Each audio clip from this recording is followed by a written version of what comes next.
There are over 40 million games on Roblox, every one of them built in a design program called Roblox Studio. Welcome to Professionally Casual Gamers, the podcast where two friends kick back after a long work week and casually talk about everything gaming.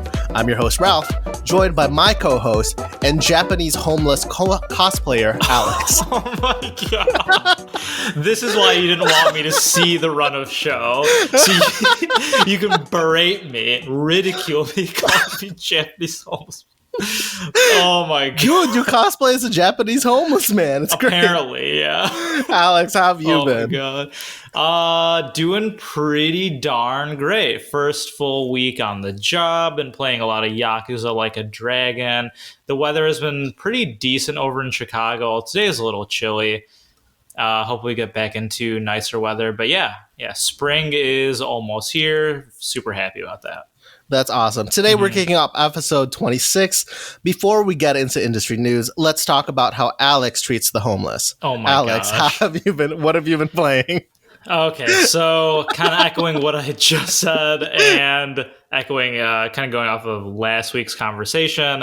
I've been playing a lot of Yakuza Like a Dragon. I want to say I'm 11 hours in, so I played about 7 hours this week, which I'm kind of proud of, especially working, going to the gym, coming back and playing.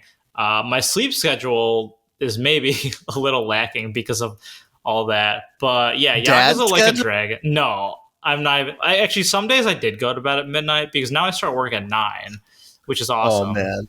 So I can get like a good 8 hours of sleep, assuming I actually fall asleep at those tech midnight, companies, man. I know, you gotta love it. I don't know how you do it when you wake up at like 6:30 or 7. Like, that's just absurd. Yeah, but my day ends at 3:30, so yeah, not I bad. guess. I don't know. But yeah, I've been playing a lot of Yakuza Like a Dragon, and they're like this. Oh man, and you talked about this when you played Persona 5 Royal, but like the time just flies. Right. You look at your phone, you're like, okay, it's like 9. I can play for a good 2-3 hours. It's gonna be awesome. You look back down your phone, you're like, well, I only have 30 more minutes. Where the heck did all that time go? So, and that truly is a mark of a good game. I absolutely love it. So I remember ending my last conversation with Yakuza Like a Dragon where I didn't even talk about the battle system. Oh yeah, which is again, is a core part of the gameplay in the game itself. So if you know anything about the Yakuza series, you'll know that's all in real time, kind of beat 'em up, arcadey, action sort of game. So if you remember those old NES games with like Battletoads, Simpsons, like those Teenage Mutant Ninja Turtles games where you're like walking, or like Streets of Rage, is that a thing? Yeah. You're side scroll walking, like you're beating people up, going to the next screen. It's kind of like that.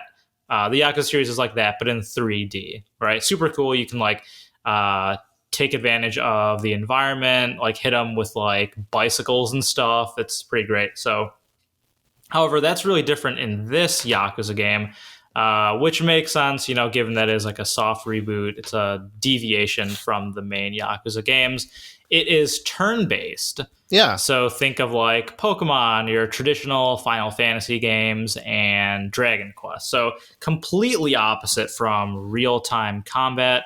Mm-hmm. And it kind of works with the story of the game. So the main character, Ichiban Kasuga, he's really into like Dragon Quest, like old school Dragon Quest games, he says. And at one point in the story, one of the other main characters, one of the party members, like, what do you want to be when you grow up? Because at one point in the game, they end up homeless, so they need to like rebuild themselves. I guess that's why Ralph called me a Japanese homeless cosplayer. But they hit rock bottom, and so they have the opportunity at the age of like 40 something to rebuild themselves and rebuild their careers. So it's like, Ichiban, what do you want to be when you grow up? And he's like, well, honestly, I want to be a hero. Yeah. So kind of that whole like motif of like classic JRPGs, like this battle system, it kind of fits with like what the game is going for. So it does have similar tendencies to the original Yakuza games. Like if you just input like a basic attack input for your turn, if there is like a bicycle around or like a dumpster, or it's not a dumpster, like a trash can, you'll pick up that. on your way to the enemy and like use that to enhance your attack damage. So kind of cool. There's some like the Yakuza identity and DNA in this combat system, even though it is basically just complete opposite 180. Yeah. So do you think they're going to stay with this turn-based battle system for future iterations of the game, or do you think this is a one-off kind of deal because it kind of fits with the main character? Yeah, that's a good question. I think if they make like a Yakuza Like a Dragon 2, I think it makes sense to stick with the turn-based.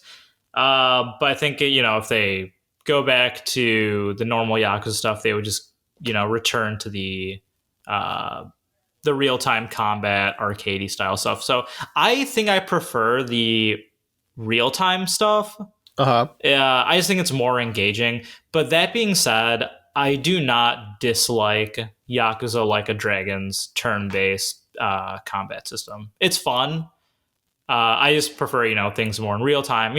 Like Final Fantasy VII Remake, they redid it, right? How it's all in real time. And I think that was a great departure from what it originally was.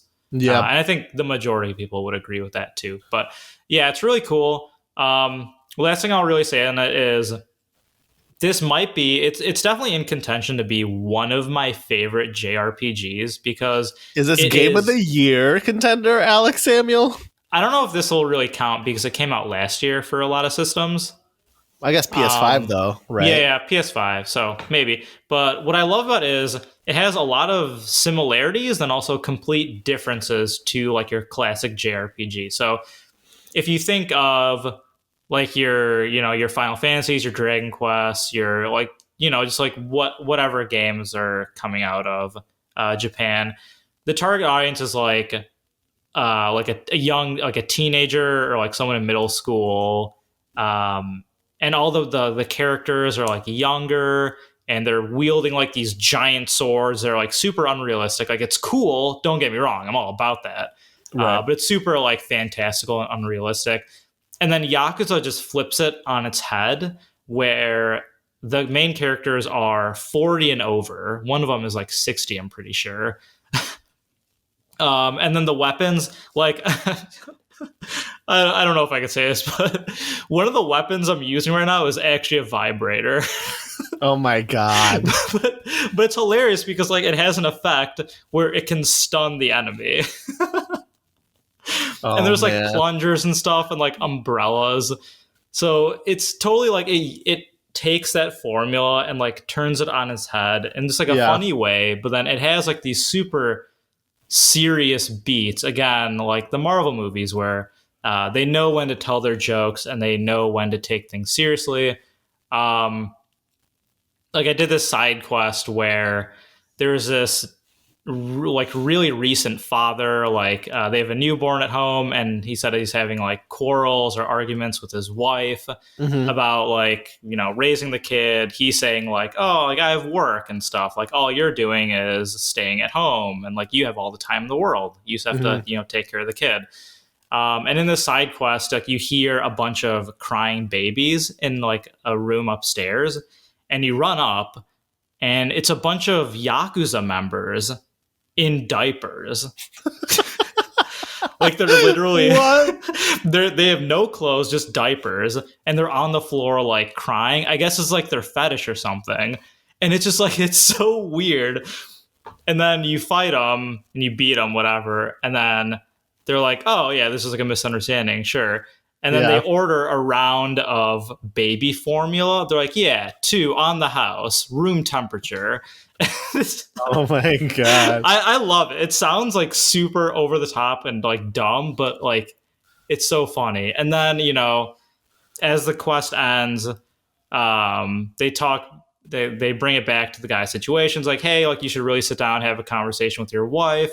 Like, you don't know everything she's going through. Maybe she wants to have a nice conversation with you, put everything on the table and, work together as a team for this new experience of having kids. So it's so weird how you can have like men dressed in diapers and bring it back to like home relationships and like raising a newborn kid and how that new dynamic is in the household.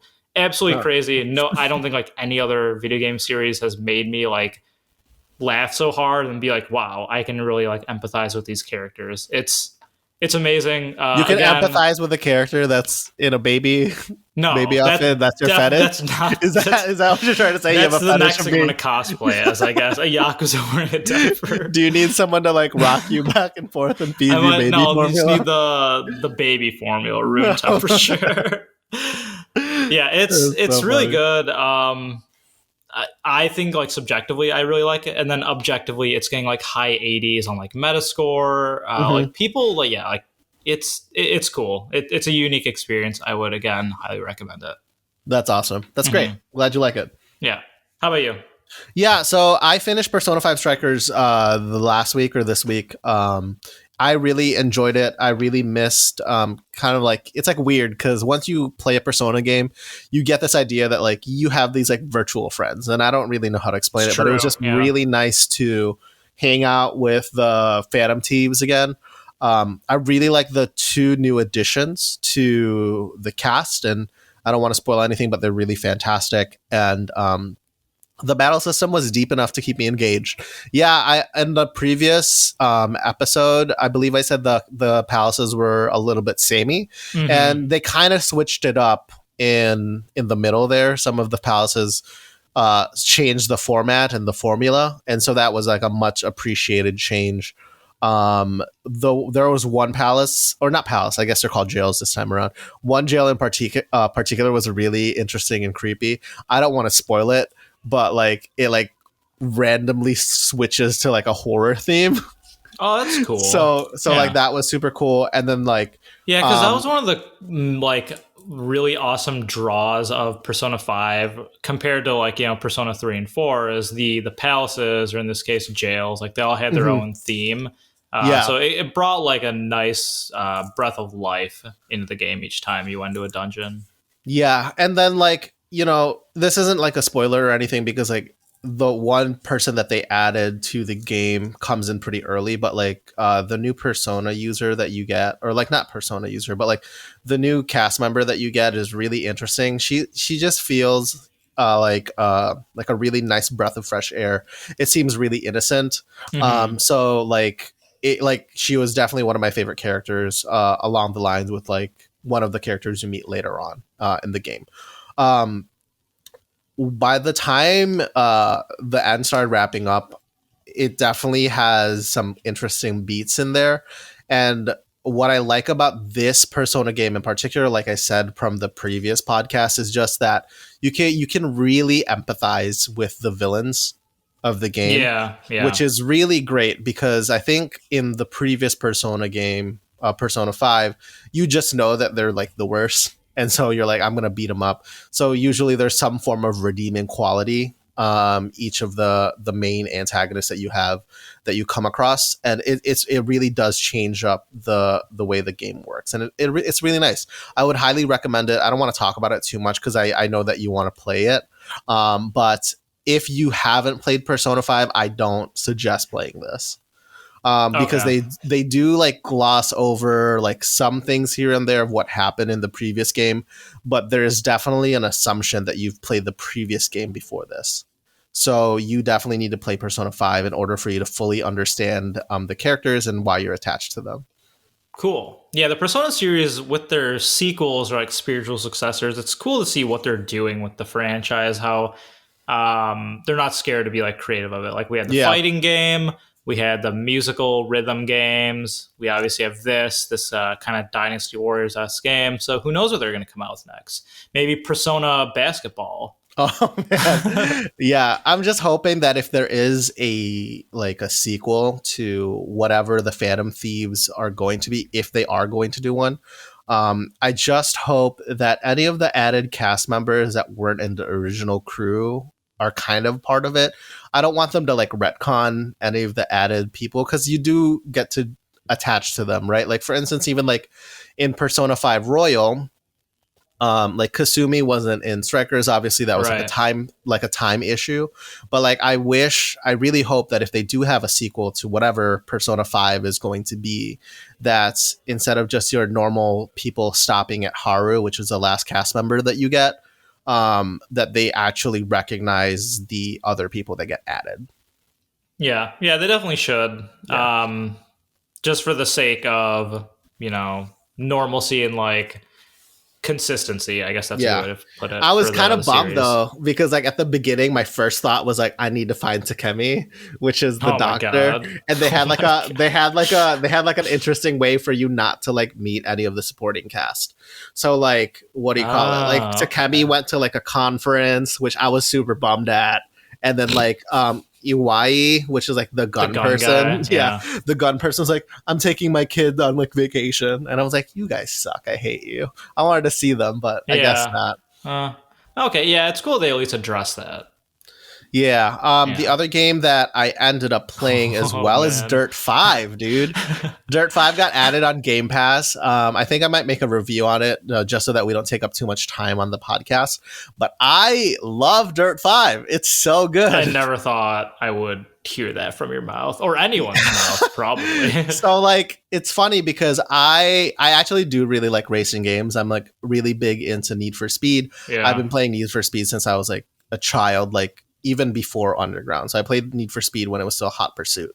So I played those games. I really love like just a sense of like driving in arcade games, like racers of that sort. And I love those. And then like Forza, but Dirt as a series, I actually didn't like. So I played, Dirt Rally, Dirt Rally 2.0, Dirt 4. I hadn't heard of Dirt until Dirt 5, and that's because I Interesting. think I'm the one who said it was on Game Pass like last week. Oh, That's yeah. like the only reason I'd heard of Dirt. Right. So Dirt is actually like a really well-known game amongst Apparently like not. amongst the racing community. Oh, okay, So okay. the reason you probably don't know about Dirt is that it's very much like it leans closer to simulation. It's more Yeah. so like a simulation racer, and it is really interesting. I saw like on YouTube somewhere because I was just so bad at Dirt that I wanted to see if it was something that someone can be good at. Like I saw a real rally racer like use a virtual setup for Dirt 2 Rally or something, Uh and huh. it was so impressive of how like precise they could be playing the game. So that was just not for me because I'm not a simulation kind of guy. It's too much work, and I don't have the like mental capacity to play a Yeah, yeah, racing yeah. game to that degree. Dude, give me But Mario Kart, all right? right, Let me but throw those blue shells. I actually think you would like Dirt 5. It feels like a really good racer. Like it's very arcade. I think it's actually I looked it up because I was like curious if people also enjoyed it. It's a very divisive game. Like Hmm. their original fans are very upset with the new Because game it's with not Dirt as 5. Yeah, simulation-y. yeah. So like it's very much like your Forza Horizons. It's really arcadey, and I love it. And I know that sounds terrible, but it is such a good game. Like, the one thing that really stood out to me is that whenever I play a racing game, the first thing that I think, if I'm going to really like the game, is how I can drift through corners. So if I have like a really hard time or to take a corner and then drift through them, like like Fast and Hmm. Furious Tokyo Drift, if I don't like how it drifts, I usually drop the racing game. But for this, it just feels right. It feels really good. It's just a smooth process. It's super easy to pull off as long as you're paying attention, and I'm really enjoying it. The other thing Nice. that I like about Dirt 5 as well is that one of my main issues with the recent racing games is that a lot of the racing games nowadays they become open world, and it kind of like pisses me off, honestly, because I just want to I go to a didn't even know race. it was a thing. I'm like really not a part of the racing community. I'm not either, but I do try to play What them racing whenever they games come. are open world? Like all of them, Need for Speed, Forza, Huh. everything. So they're Yeah, not like just like you're in a main menu and you select. yeah, like I think like after Burnout Paradise, like everyone started moving into open world. Like that's like when it all started happening. Like Burnout Paradise, like Midnight Club, like everyone started doing open world. Like all of the, if I remember correctly, every single Need for Speed game has been open world in like 2010. Can we talk about how terrible of a trend and fad the quote unquote open world phase was? I'm so sick of it, Hated dude. it. Like honestly, like Hated it. I'm so glad it's like it's basically over. I don't. You still see them like here and there, but like Pokemon's man, going open world, so I don't know about that. So we'll yeah, see. it's less popular than it was, but it still is, prevalent in the industry. I don't know. I actually think it's going to be more popular now ever since Breath of the Wild came out. Hmm. I don't know. Maybe. Who knows? Yeah, I sure hope not, because the thing of like why open world like was cool is because one, it was more novel. Not a lot of games were doing it, or had the ability to do it. And then just like you can get fully immersed in this new magical world. But if everyone and their mom is doing it, it's not special anymore. No, I totally get you. I totally it's understand. Just like a time waste. But I just had to get that off my chest. No worries. Yeah, but on the point of Dirt 5, I'm just so glad that it's not an open world racing game, because the way you do it, you have a little selection screen, you pick the event, and then you just start racing. So like in other games, you go to a map, you click on the location, you have to drive to the location, and then you play. Like, I'd rather just play the game rather than trying to find like a billboard or like this little collectible or this graffiti that you have somewhere stashed around in the open world. I'd rather just play the racing part. And I know a lot of people really do like the open world aspect to it, but for someone like me that's like, oh, like I just want like a nice palate cleanser in between games, Dirt 5 was definitely it. The other thing that I really appreciate about Dirt 5, because it's not open world, the tracks are significantly more varied and they're more interesting. So the problem with the open world games is focus on the tracks. Right. So the problem with the open world games is that, let's say you're playing Forza or like Need for Speed, you're typically like within a city, and yes, it's like varied. You'll be in like the city area, maybe you'll be like in a mountain range or whatever, but you're still trapped within like a fake Miami or like a fake Los Angeles or like a fake New York, right?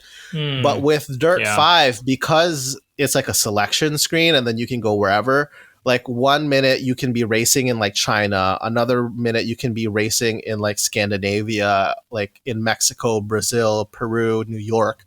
So like the tracks are more interesting, they're more varied. I never really played the Dirt games. I played it for like half an hour for like the previous ones and I just didn't like them.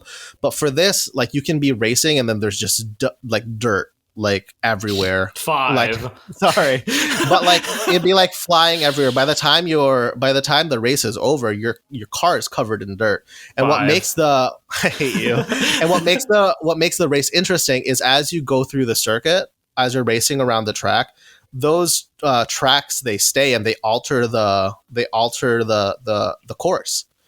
Oh, so you're literally okay. Yeah, so like that's really super cool. Yeah, and then like it could be raining, it could be like snowing, and it really changes the dynamic of how you're racing. Like there's literally like an event called Icebreaker where you're racing on ice because you're racing on a river, and so it's super slippery, so you need to change the way that you're driving, and it's super cool and I really like it. One thing that I do want to call out as we like wrap this kind of discussion up is the lighting in the game is really good. It's really interesting because in other games you'll have like a day-night cycle, and then yes, you'll have night, but it really doesn't feel like night. In Dirt 5, it really feels dark. So like there's moments in the game where there's limited visibility because there's no like lampposts or anything because you're in a jungle, and it's so cool, and it gives me like really cool MotorStorm vibes. So shout out to Cone.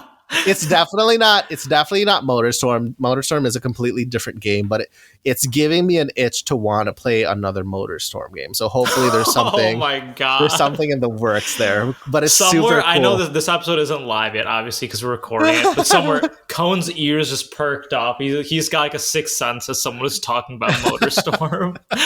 Yeah, no, but like I can't wait for us to since we're like quarantining a little bit right now, but I can't wait to see you again. And then I really do want you to check out Dirt 5. It's super cool. Yeah, I would. I haven't really seen like I don't know, like hands-on with like a next gen racing game. So I would be down to check it out. Yeah, for sure. Yeah. No, that's definitely what I'm playing. I checked out Marquette for a little bit. I was going to play it some more, but Sam wanted to play it with me. It's like really cool. Like, I think it's a very short experience. It's free on PSN right now. If you're a PS Plus subscriber, I think first person puzzle game. Yeah, I think it's only Yeah. like around an hour and a half long. Oh, So it's definitely something you can like finish like right off the bat. But I think the experience is super cool. We played like roughly 10 or 20 minutes of it. The soundtrack is great. okay. Like How are the it is. like DualSense? I don't know if there's features? DualSense. I don't know if there's Okay. like good DualSense. But I don't really know much about the game, but it's definitely something that I am going to beat, and it's interesting. Hopefully, I can check it out some more this weekend. Cool. Yeah, it's always fun having a game you can play with your significant other. Yeah. Well, on that note, there's a lot Mhm. of more gaming news that happened this week, and there's a lot of things that I think Alex would be very interested in. Ooh, piece of candy. So first and foremost, Good thing I can't see it because you won't let me see the run of show. Yeah. So first and foremost, Square-Enix is launching a digital showcase next week. Yeah. So Square-Enix is launching a recurring online event called Square-Enix Presents. So everyone's copying Nintendo at this point. Right. A series that will showcase new games, updates, and news throughout the year. The first 40-minute show will take place on March 14th at 10 a.m. Pacific time on 1 p.m. Eastern time on Square Enix's official Twitch and YouTube channels. Headlining the event will be the world premiere of Life is Strange next installment. And the event will also showcase Outriders, Marvel's Avengers, Tomb Raider 25th Anniversary, a new Square Enix Montreal game, Just Cause Mobile, and Balan Wonderland, baby. so Alex, Square Enix. So Alex, That's not even me vomiting at the like at how good or bad the game is. That's me vomiting because I'm like remembering playing the game and how it gave me like car sickness. So Alex is a huge Square Enix stan. Everyone knows that. I'm wondering if I even am because I literally You're totally a Square I have Enix fan. I'm a Square Enix Japan fan. The North America stuff, like I actually could not care less about. I'm sorry. I say you promised me that you would play Outriders with me, and you never did it.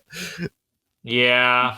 Calling you out right now. So listeners, you're I told Alex that Outriders would be a really cool game to play between the two of us, and then maybe like his friend B-Wall. So shout out to B-Wall because he's a huge Destiny fan, and he just never did it. I don't even know. I don't even know if you told B-Wall about Outriders, dude. Hold on. I was actually that's a good segue into this. So B-Wall, who regularly listens to our podcast, he sent me like a message after because he's like big into the Destiny community, and I think like maybe the subreddit or Discord, whatever.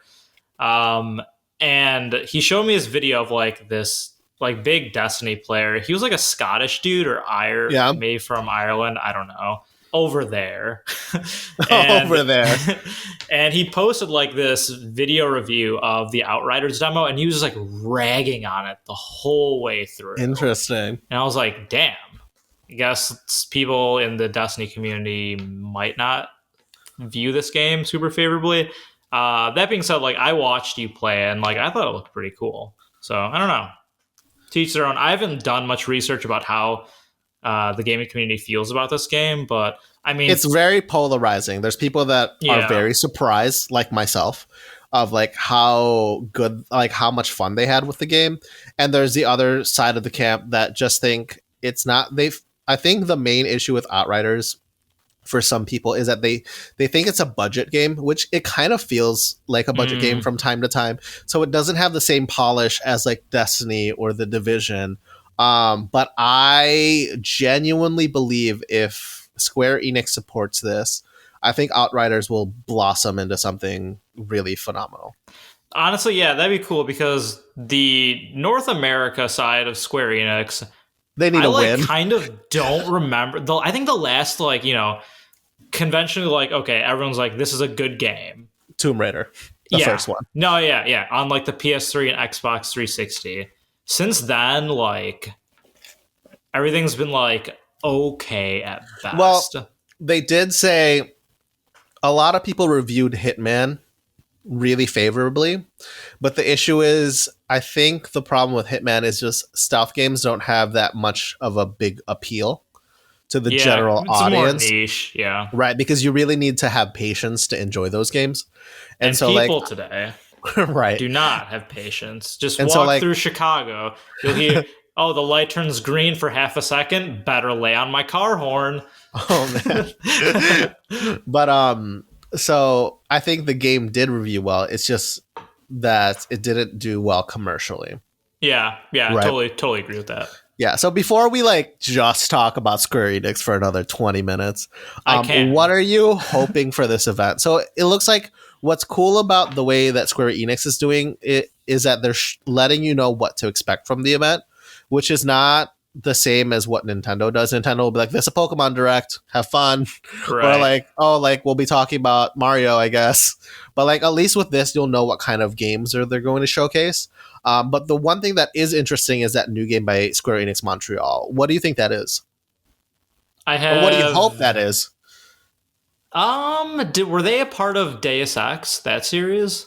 I don't know. I'm not very familiar with the Square Enix West I know. products. I know Square Enix does Deus Ex. So it might be that. We haven't seen one in a while. So it could be that. Honestly, I'm kind of the only thing I'm kind of looking forward to is Tomb Raider. Yeah, I played the first one, obviously, which was good. The second one was it was fine. Like, I'm glad I played it. I have like yeah, zero desire to go back to it. Haven't played Shadow of the Tomb Raider. I want to say that was the third one. So right. I don't know. Like those games have potential. They're just Uncharted with Lara Croft basically now. Yeah, I guess. But that's not like a bad thing. I don't know. Right. So they could come out with something cool. How about you? What do you think the game is going to be? I'm hoping for. I don't really know because with Square Enix and their like Western studios, it's very much like a range of different games. A Like range of different bad games. they're not even bad. Like Life is Strange is a really popular game, dude. Okay, that's true. Like It's those not for games me, do really but well. yeah, Um, I tried it. I don't know. but like It's not for me. you're just not you don't like good stories. You know what I mean? I do. I just need over the top combat, and Like you need someone with big hair. You know what I mean? yeah, I Like need Cloud Strife. um, but like with like the Japanese studios, you already know that it's going to be an RPG of some sort. So Yeah, like I don't give me think that. right. So I don't think it's going to be of that vein. I have a feeling it's going to be a shooter for some reason. I don't know why, but like I have a feeling that it's going to be a shooter because um typically if you have like an overseas studio that's trying to make Western development work, they're trying to find games that appeal to a Western audience, and shooters are one of the most popular I'm genres in the American. Give me a gun. US. But yeah, that's what I'm kind of thinking. But like what's cool about this thing, and we'll talk about it next week, is that the potential for the future. It looks like they're going to be doing multiple Square Enix presents throughout the year. Like, what are you expecting from those?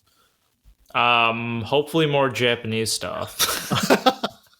Okay, Wow. honestly, I would love to get into the Dragon Quest series. I know they like just came out with 11S Definitive Edition or whatever, but I hope another one comes out because I've been wanting to. They're just like they're like too traditional for me, which I get is like kind of their point.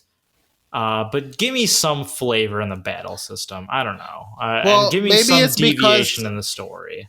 maybe it's because like they have Dragon Quest and that's like their normal like JRPG, very Japanese, right? And I think they're trying to mess around with Final Fantasy because they're No, messing yeah, around with Final that is like Fantasy. actually 100% what they're Yeah. doing.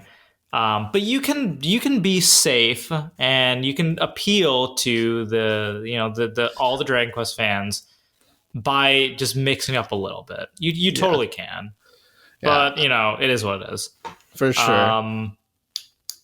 I don't know what I want more. I'd love more remakes or remasters of Yeah. the older Final Fantasy games Okay. because more than half of them are 2D or PS1 era. So Mm. a lot of loving could be put there. Yeah, no, that's totally cool. Yeah, I don't know what I want. I honestly I just want news on the new one. I just want news on the new 16. Final Fantasy game, and then I really want some more news on Project Athia. I don't know if Montreal is working on Project Athia, but like that looks really great to me. Yeah, that's a good point. I totally forgot about that. Yeah, it's a Because PlayStation people were exclusive. saying that like some of the models looked like they were from Avengers and like the initial showcase of it. So it Hmm. could be the Like the same Western. engine, there. Yeah, That could work. yeah. Yeah, So maybe that's the unannounced title. Who knows? maybe. So yeah. So then some more news over here. Like Bethesda has now been officially purchased by Microsoft, and Yay. they dropped a bunch of details about it actually. So first things first, and I'll talk about this during budget gaming some more. But like 20 new Bethesda games got added to Game Pass. Like Yeah, I today. saw that, which is pretty cool. Yeah, so like Dishonored Definitive Edition got added, Dishonored 2, Doom 1993, Doom 2, Doom 3, Doom 64, Doom Eternal, Elder Scrolls 3 Morrowind, Elder Scrolls 4 Oblivion, Elder Scrolls 5, Elder Scrolls, oh shoot, Elder Scrolls Online is here too? I might check that out. The Evil Within, Fallout 4, Fallout 76, Fallout New Vegas, Prey, Rage 2, Wolfenstein New Order, Wolfenstein Old Blood, and Wolfenstein Young Blood all just got added in one day, which is crazy. Yeah, Granted, yeah. they Pretty paid big a win for bunch Game of Pass. money.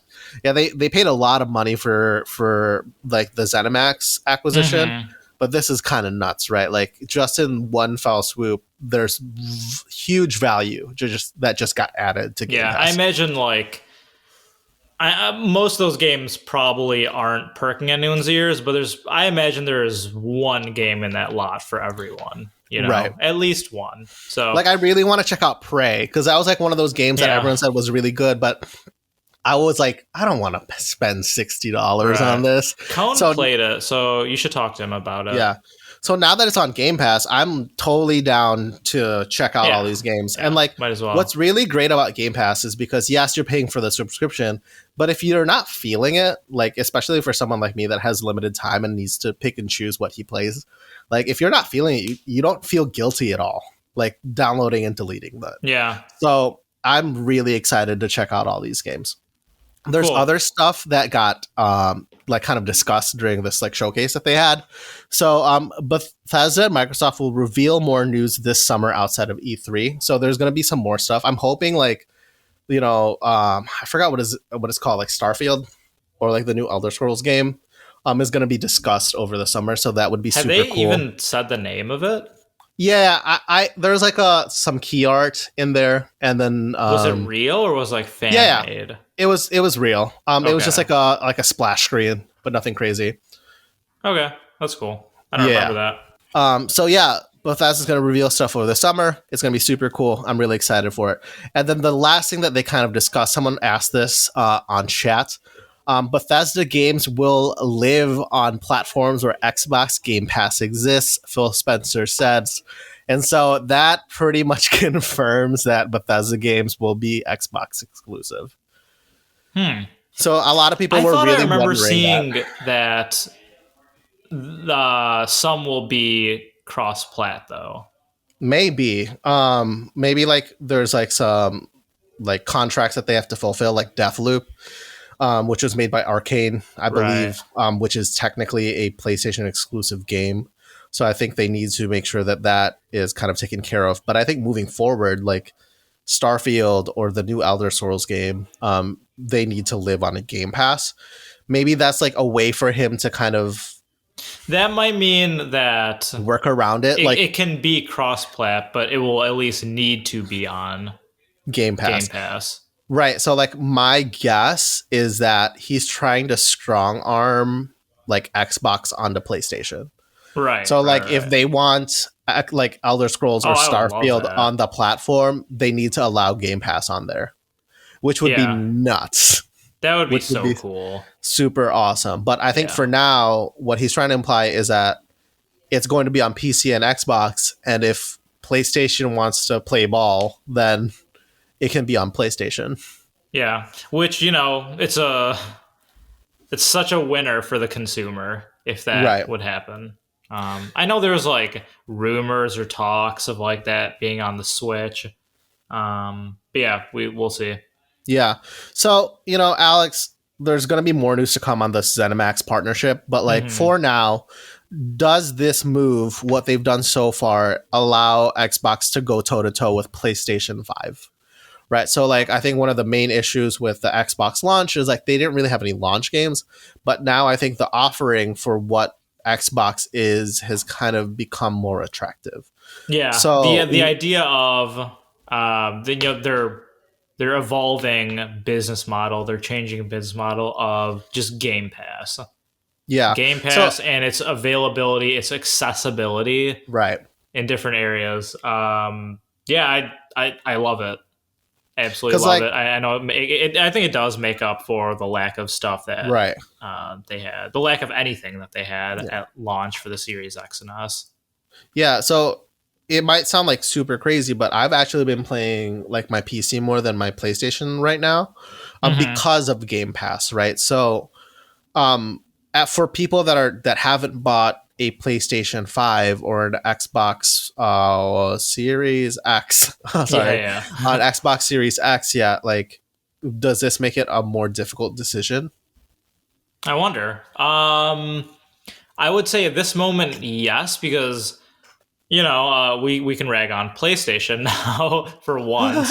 There really aren't like that many exclusives. Right, So my oh no, not even Miles Morales because that's also on PS4. right. Demon Souls, Sackboy. Sackboy, What do you call it? Destruction All Destruction All Stars, but Stars. that doesn't really count. Um, that's like really it. Right. A lot of Maybe cross-gen games maybe came we're out. missing one. I don't know, but But honestly, like I bought the PlayStation 4 at launch. Like the offerings for PlayStation 5 at launch are much better than what was there for PlayStation 4. yeah, it's mostly the. I think you said this in the past. It's the promise of what's to come, Right. and the idea of okay, these brilliant franchise, like there will be stuff, there will be software on the PS5 to come. Yeah, but then like you have Xbox over here like, well, we have the new Elder Scrolls and we have this new sci-fi Elder Scrolls that you're going to want. So, it's kind of interesting now. Like I think this acquisition is definitely going to shake things up. Yeah, it's definitely the biggest and most notable acquisition that we've seen And didn't they just out of buy all of them. Codemasters too? Did I remember that correctly? I think that was EA, right? Was it EA? Okay. That makes sense. But fun fact too, EA Play, I think like which is like their subscription Uh model huh. is also being lumped into Game Pass now too. Oh, there you go. Yeah, I think there was just an announcement that it's actually coming out next week. That joint partnership. So any EA games also going to be on That's Game huge. Pass. So like all the sports games, right? I believe And then so. like all their Star Wars games. Yeah. Yeah. Which is Huh. nuts. Like That The is Sims, nuts. everything. Yeah, But yeah, Game Pass, man. It was a 10 out of 10 and it's somehow getting better. yeah, now you need to get a PC. So you can play some It's stuff on tempting. Game Or, Pass, dude. they'll just have Game Pass on the PS5 and then that would be actually just the best thing ever. I That would would be elated. the craziest news. Yeah. Maybe. We'll see. Yeah, maybe. Well, on a separate note, Roblox, if people aren't familiar with that, is like a huge gaming company, recently went public and had a very good first day on the stock market. Leadership say that Roblox doesn't make any profit right now, but the CEO is optimistic about the future. The CEO of Roblox believes that the future is bright for the company following a very successful first day on the stock market, where its value reached $45 billion, higher than EA and Take-Two. Roblox had a lot of revenue, and the company made $923.9 million in 2020, with active daily users climbing to an astonishing 32.6 million. However, Roblox Corp does not make any money. The company posted a loss of 253 million in 2020, which was significantly worse than its loss of 71 million the year before. Alex, what do you think about the future of Roblox? Yeah, Roblox is absolutely massive. And I think if you haven't heard of it, it's just mostly like a generational thing. Because the only reason, like, because I don't have any friends who play it, it's mostly like, I think like the target audience is like high school kids and younger. It's kind of like the new Minecraft. I think it's a really good way to look at The it. new Minecraft. Yeah, Wow. honestly, right? Not that Yeah? Minecraft is dead, but like it's kind of like the new hit thing that the kids Yeah. are playing. And I only really know about it because of like looking into the gaming industry and like the news and whatnot. I'm really surprised that they recorded losses. I didn't Yeah. know. I didn't know that was a thing for them. Well, But the thing is, do you know how Roblox works? that's a very loaded question, I feel like. Okay. Yeah. But So just so for people that aren't familiar with Roblox, Roblox is kind of a gaming platform. So mhm. a developer can go into the Roblox development studio. I think that's what they call it. And it's a tool where they can make games.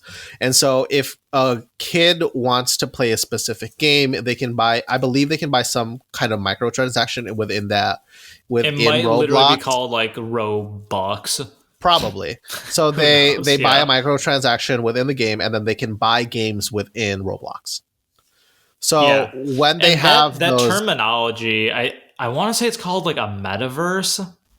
like Persona, I don't know, but Roblox is kind of like the company to like pioneer it, or at least like popularize the idea that like it's not like just like a game. Like you have this platform, like Ralph said, and you can build games and you can interact with all your friends and play all this different stuff. And Roblox is like a gateway to get into all that. yeah. So the reason Roblox is operating at a loss is because they have to pay all those developers that are making games within their system. So people aren't just making games for fun on there. There are actual legitimate developers that are like being paid to make experiences for children. Hmm.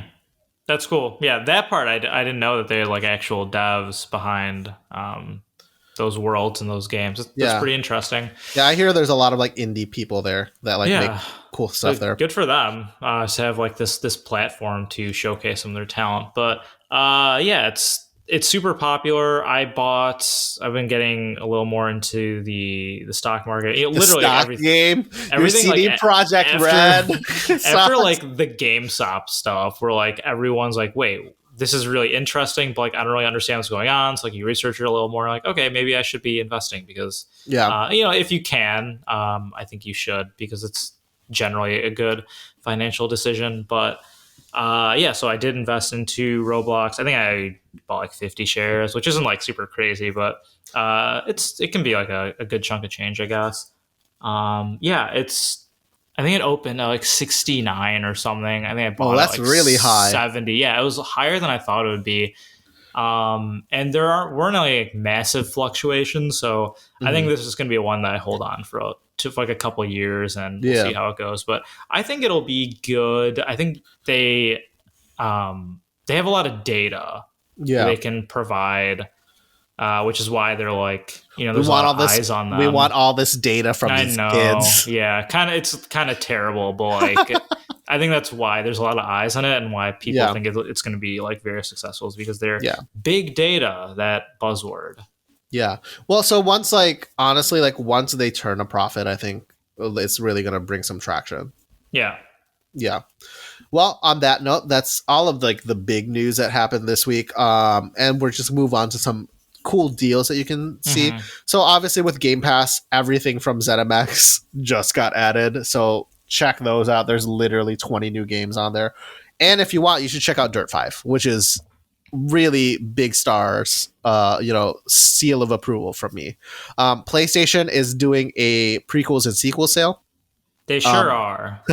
Plants vs. Zombies Garden Warfare is $4. Garden Warfare 2 sequel is $4.99. Honestly, I played Plants vs. Zombies 1 and I had a blast.